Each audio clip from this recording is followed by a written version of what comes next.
Good morning students. आज हमारे पास class 12 विषय भौतिक ज्ञान लेसन नंबर 1 विद्युत क्षेत्र में हमारे पास आज हमारे इस लेसन का अंतिम टॉपिक है सम विद्युत क्षेत्र में स्थित विद्युत द्विध्रुव पर बल और बल आघूर्ण। देखिए स्टूडेंट्स, सम विद्युत क्षेत्र की स्थिति के रूप में हमने पढ़ा है कि सम विद्युत क्षेत्र को प्रदर्शित करने के लिए हम क्षेत्र रेखाओं को परस्पर समांतर बनाते हैं जिनके मध्य की दूरी एक समान बनी रहती है। यह आपके पास है एक समान विद्युत क्षेत्र E। ठीक है, अब प्रश्न अनुसार हमने कहा इसमें एक वैद्युत द्विध्रुव आपके पास है। यह आपके पास बनता है विद्युत द्विध्रुव, जिसको मैंने नाम दे दिया स्टूडेंट्स A और B के रूप में। बिंदु A पर यहाँ +q आवेश है और बिंदु B पर मैंने -q आवेश को रखा है।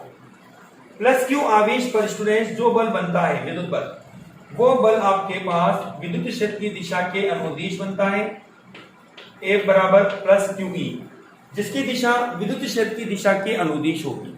और -q आवेश पर जो बल बनता है, हमने पढ़ा है थ्योरी में भी कि जो बल की दिशा होगी वह विद्युत क्षेत्र के विपरीत दिशा में होगी, अर्थात F बराबर -q E सदिश के रूप में। दोनों बिंदुओं के मध्य की दूरी जो कि द्विध्रुव की दूरी कहलाती है, हमने इसको नाम दे दिया 2a के रूप में। यह द्विध्रुव हमारे पास थीटा कोण पर स्थित है। तो ऐसी स्थिति में स्टूडेंट्स जब ये निकाय हमारे पास संतुलित अवस्था में है तो हमने कहा नेट या परिणामी बल का मान क्या होगा। तो हमने कहा नेट या परिणामी बल आपको बनेगा परिणामी बल, जिसको हम लिखेंगे A बराबर +qE और -qE बराबर कितना 0। ये आपके पास बनता है नेट बल। जब हम इस द्विध्रुव को किसी कोण थीटा से विस्थापित कर देते हैं, घुमा देते हैं, तो इस पर एक बल आघूर्ण काम करता है जो इसको बार बार रोटेट करता रहता है। और इसका मान हम निकालेंगे यहां पर बल आघूर्ण बराबर होगा, जिसको टो से लिखा जाता है, बराबर होगा बल इंटू दोनों बलों के मध्य की लंबवत दूरी। दोनों बलों के मध्य की लंबवत दूरी। ठीक है स्टूडेंट्स, चलिए हम इस क्वेश्चन को सॉल्व करते हैं। तो बराबर बल का मान है F, लंबवत दूरी आपके पास बनती है OA के रूप में। यह प्रक्रिया आपके पास है। इसको मैंने नंबर दिया 1 नंबर। तो हमारे पास बनता है, चूंकि चित्र से आप निकाल सकते हैं त्रिभुज, कौन सा नाम बनेगा ABO। ABO में आपको मिलेगा साइन थीटा बराबर लाल बटे कक्का OA बटे AB, जिसको आप लिखेंगे OA बटे 2A। तो OA बराबर आपको मिलता है 2A साइन थीटा नंबर 2। चलिए स्टूडेंट्स, हमने दोनों प्रक्रिया को पूरा कर लिया। अब हम इन वैल्यू को रखेंगे समीकरण नंबर 1 में। तो हमने कहा इसलिए टो की जगह आपका टो है, बल की जगह आपने रखा QE और इंटू 2A साइन थीटा। आप इसको लिख सकते हैं E और Q इंटू 2A और साइन थीटा। जैसा कि हम जानते हैं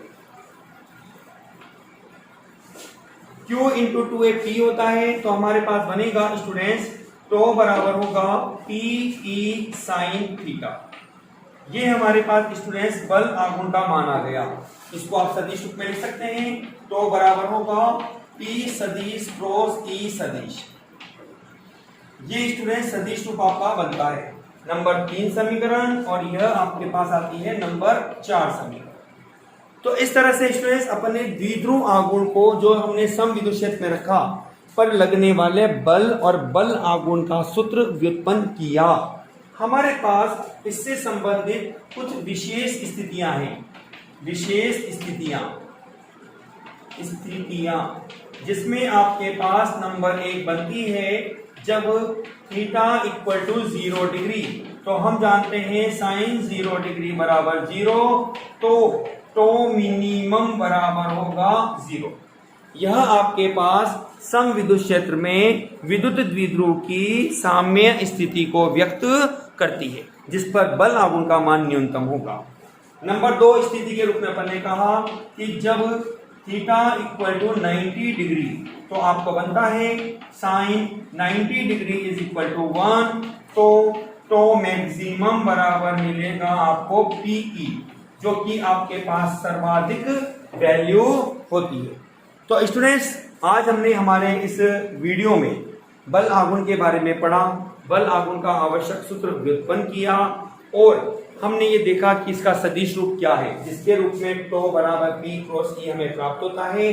और हमने इसकी दो विशेष स्थितियां कि जब द्विध्रुव विद्युत क्षेत्र के समांतर स्थित है तो थीटा इक्वल टू 0 डिग्री अर्थात बल आघूर्ण का मान 0 होगा। लेकिन जब हमने द्विध्रुव को विद्युत क्षेत्र के लंबवत रख दिया तो ऐसी परिस्थिति में बल आघूर्ण का मान सर्वाधिक, तो मैक्सिमम बराबर पीई के रूप में आपको यहां पर प्राप्त होता है। स्टूडेंट्स, इस तरह से हमने आज हमारी इस वीडियो में लेसन नंबर 1 का आखिरी टॉपिक कंप्लीट किया। अब हम आपको इससे संबंधित कुछ और महत्वपूर्ण सवालों के बारे में बताएंगे। वीडियो को पूरा देखिए और अपनी फेयर कॉपी में इसको नोट भी कीजिए। Okay students, thank you.